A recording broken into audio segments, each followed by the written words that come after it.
ចិត្តខ្ញុំទុនខ្សោយเหนื่อยหดเป็นดวงចិត្តสงสัยกลัวเป็นเพลิง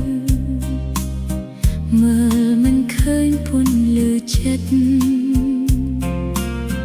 จ้องจำท่าព្រះអង្គកំពុងធ្វើការជានិច្ច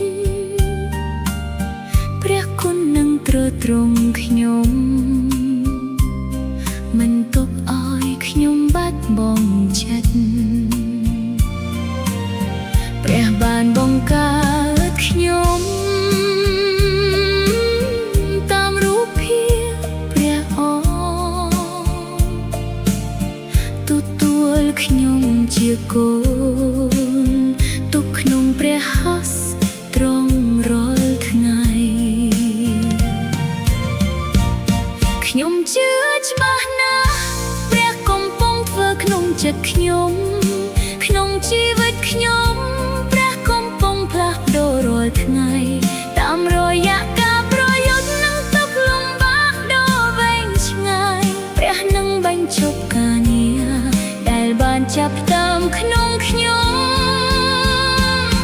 ដោយព្រះវិញ្ញាណខ្ញុំនឹងមានកម្លាំងថ្មី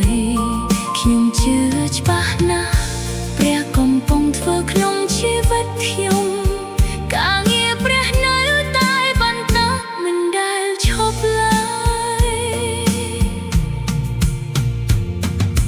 ពេលភាគខ្សោយធំធេងហើយប្រាជ្ញាហាក់ដូចអវសានព្រះរីករាយប្រាខ្ញុំទោះបីខ្ញុំទន់ខ្សោយប៉ុន្មានព្រះប្រទានបេសកម្មដល់ពួកបរិសុទ្ធទាំងអស់សាងសង់នគរព្រះអង្គដោយសេចក្តី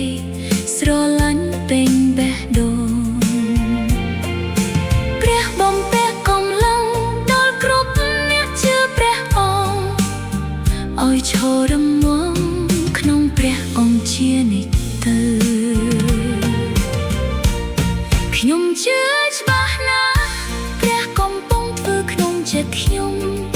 ក្នុងជីវិតខ្ញុំព្រះកំពុងផ្លាស់ប្ដូររាល់ថ្ងៃ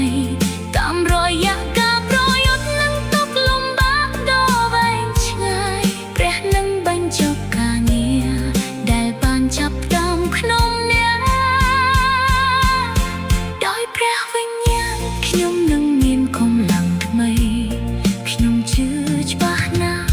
ព្រះកំពុងធ្វើក្នុងជីវិតខ្ញុំការងារព្រះនៅតែបន្តមិនដែលឈប់ឡើយទោះបីភ្លើងងងឹត